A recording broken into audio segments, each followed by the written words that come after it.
if it was inserted into something so that that would stick out. You now all know that I believe that these are just part of tools and artifacts that we used for creating Caesar technology, and I'll show you now what I mean by that, using sound as a source of energy like laser technology. But this is a spectacular artifact that I'm very, very proud of in my little possession. And then obviously it continues, as you can see here, the cone-shaped tools. These beautifully cone-shaped tools, these are not to stab or attack somebody with, as our historians and archaeologists would like to think. Here's a typical example of what archaeologists would refer to as a stone axe, a handheld axe from the so-called Stone Age era. You can see this is what you will find in most museums and examples of stone axes. The cone-shaped tools are something completely different, and that is the common denominator that you find in all these ancient ruins in southern Africa and Zimbabwe and so forth.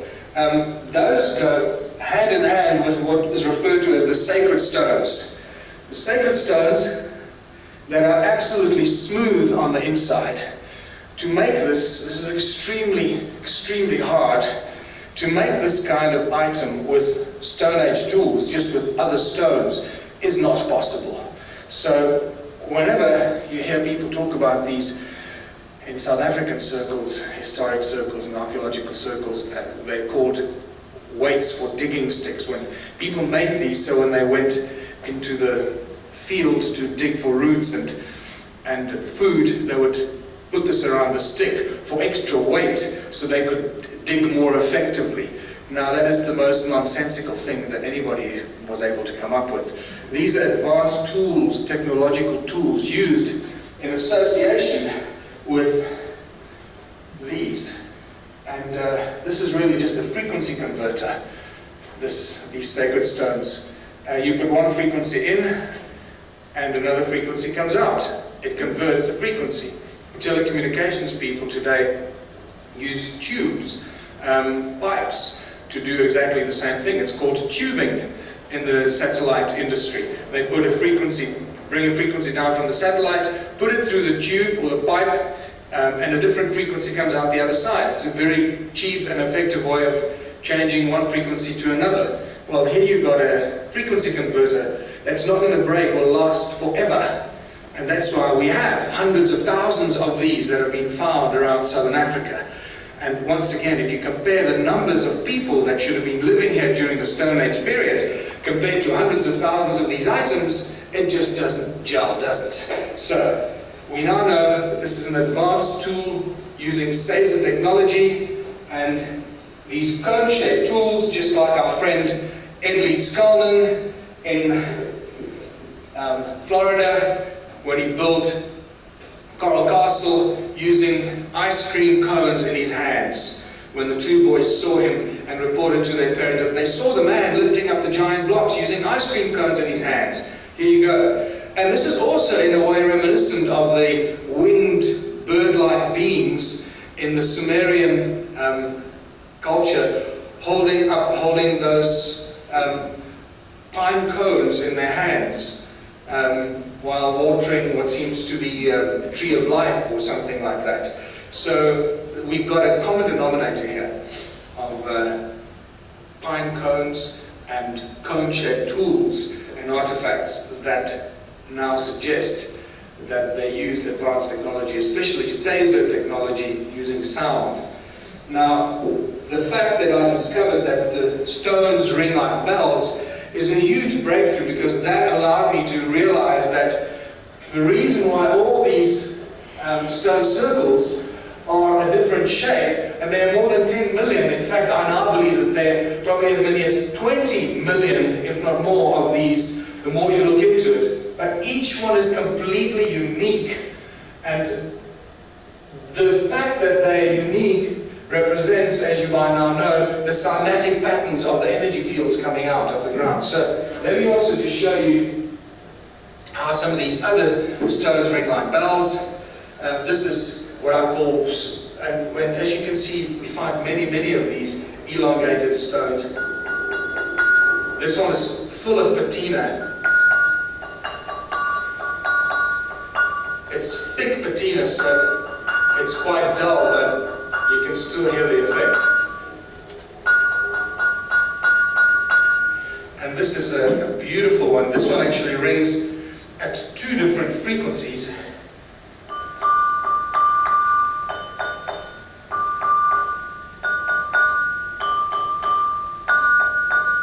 Dun, dun, dun, dun, dun, dun.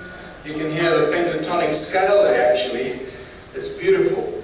And then one of the really interesting mysteries are the birds of Southern Africa, starting with the Zimbabwe birds that closely resemble the birds on a pedestal up in Egypt that were the mascots of the gold miners in Egypt and the Near East. And here we have just a few examples of birds on a pedestal. Sometimes it's just a broad base that narrows down to the top, always somehow angled up, looking at the gods for protection.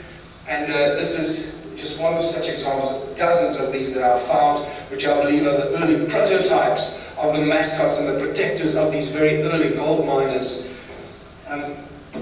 This one was found in the middle of the Karoo while I was stopped to relieve myself while driving for hours and hours from Cape Town to Johannesburg. And this is what I found. Once you know what you're looking for, it's just spectacular what you find.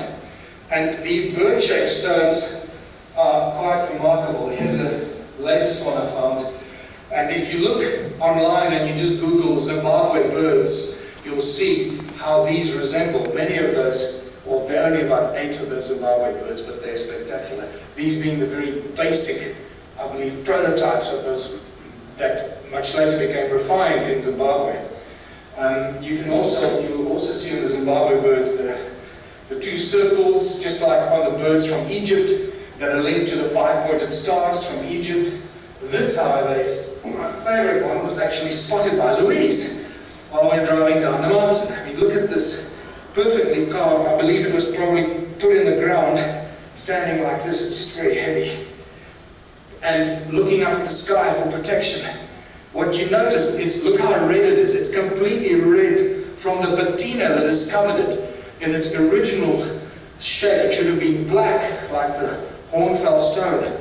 But this is a very, very precious and priceless artifact that is lying here. And you can all come and see it. So, these are just some of the things in this museum. It's covered in priceless artifacts. I just might as well just show you these pointed tools. These pointed tools and stones are not just the little ones. Sometimes you get large. They're quite large. Look at this one. And it looks also like it was inserted into something up to that point. And also, remember, they all ring like bells. This one is no exception.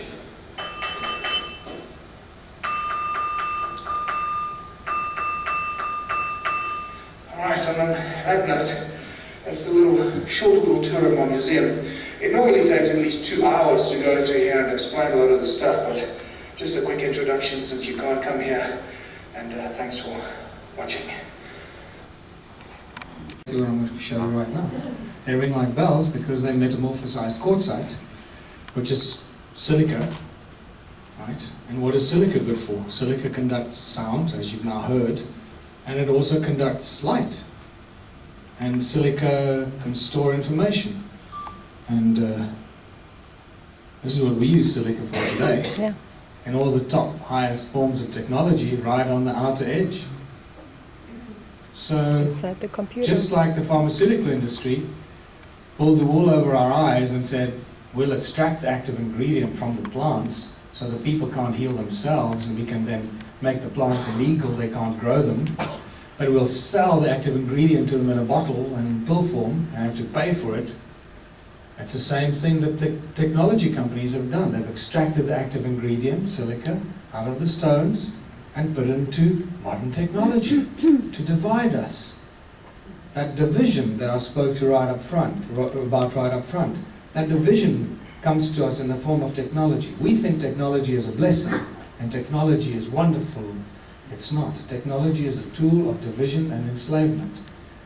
Just think about that. Because we should not have technology. There's only one highest form of technology that is knocking on the door of source, where it all comes from, and is able to do everything with the technology, just like these ancients knew about. But we are sold it in bits and pieces with obsolescence built into it, so it keeps breaking, and we're constantly going around in circles and buying more stuff because it's we're in a capitalistic, money-driven society, so that's how they keep us going on and on and on and on. It's a beautiful system. You've got to take your hats off to these guys, whoever they are, that are orchestrating this stuff, because it's so spectacularly orchestrated that most of us are completely oblivious of it. So I believe that since silica is at the source and at the core of this, all these ancient sites that we've spoken about, just here, and many, and all the others, actually carry all the knowledge and information in the stones of the sites. They hold that memory. The stones have got consciousness just like everything else. And the silica inside there is the storage of that knowledge and information in the consciousness. If we can just plug into these rocks at these ancient sites, we'll be able to extract all the information, everything that's ever happened there. But we're too stupid to do that because we've got computers. And guess what? It's always about gold. You've got to always bring it back to gold. Because if you don't, you're going to miss the point. More than 75,000 mines, gold mines, have been discovered in South Africa, just around the Lydenburg area, one little town. 75,000 mines. Extrapolate that to the whole of Southern Africa and your mind will boggle. In the 30s, mysterious ancient shafts and tunnels were discovered by gold miners about 100 feet deep, with mysterious tools and objects that were confiscated by the mining authorities, never to be returned or explained. In the 90s, De Beers found a 22,000 feet deep shaft cut with absolute precision, indicating advanced laser technology. They did not know where it came from, who did it, and they obviously don't share that kind of information. And then the northern parts of South Africa, in the Volkberg Mountains, this is not an actual picture of it, just a picture to get you thinking along the lines, let your imagination run wild, but there are dozens of kilometers of underground mines carved with absolute precision, just like De Beers described in the 90s. What's spectacular about these tunnels underground in the Volkberg, from the reports that I've heard from the geologists that told me about this, they're covered with platinum slag. They clearly weren't interested in platinum. Who was in charge of this largest gold mining operation ever? Always Enki, the Sumerian god Enki, the creator of the human race. In the Abzu, Enki plans was conceiving where to build his house, where for the heroes' dwellings to prepare, where the bowels of the earth to enter. That's a translation of the Sumerian tablets. Enki's house, his mines and technology. In the midst of the Abzu, to a place of pure waters, Enki betook himself. In that land, a place of deepness, he determined for the heroes into the earth's bowels to descend. The earth splitter Enki there established, therewith in the earth a gash to make. Now that earth splitter sounds something like we're trying to define that De Beers found, with which they built those kind of tunnels and shafts, right? Because then it carries on, by way of tunnels, earth's innards to reach, the golden veins to uncover.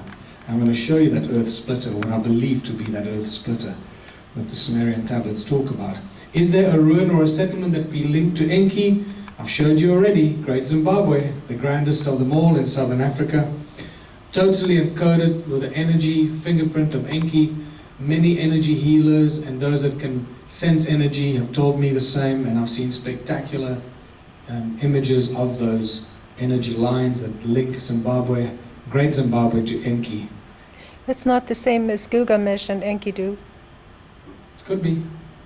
Could be. No, I'm Could just be wondering. Could be the same as Gilgamesh and Enkidu. Yep. So I see this as Enki's house, possibly also the main laboratory down in southern Africa. Who knows? But it's totally and utterly encoded with Enki. But is there a flagship among these ruins, these 10 million or more ruins? Absolutely. And Jan Heine needs to be commended for this, for rediscovering what I then called Adam's calendar, which we're now more and more calling Enki's calendar, because just like everything else, everything keeps coming back to this guy Enki. And it's quite spectacular. You can't get away from this. And yet, guess what?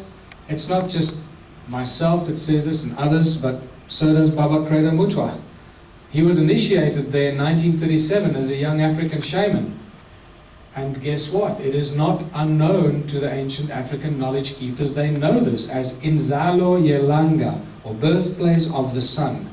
Specifically emphasis on the S-O-N, because that's where Kreda Mutwa tells me everybody believes that the human race was created. The birthplace of the sun. This is where the first 7 Anunnaki females were inseminated with a fertilized egg of the human being and became the birth mothers and the 7 goddesses in Hindu tradition that gave birth to the human race. There's an image, a photograph, aerial photograph of Adam's calendar. That's north, there's a stone under it, and that's south, stone there as well. And north-south goes right between the 2 central calendar stones. Over there used to be a stone man, what we called a stone man, which Kreda Mutwa calls the clitoris of Mother Earth. And that stone man looked over the 2 central calendar stones, right over the stone here, which I very soon discovered resembles very strongly a Horus bird. So you got this line looking out east at the rise of the sun, met by the Horus bird, who looks at what? These 3 stones lying there. You can see this one very clearly, very pointed stone, clearly carved into a point or shaped into a point. If you lift those up, you'll see perfect alignment. That original circular structure of Adam's calendar. Those 3 stones over there, that is where it is believed, and there's a long story how this all unfolded over a period of 4 years. I'm condensing it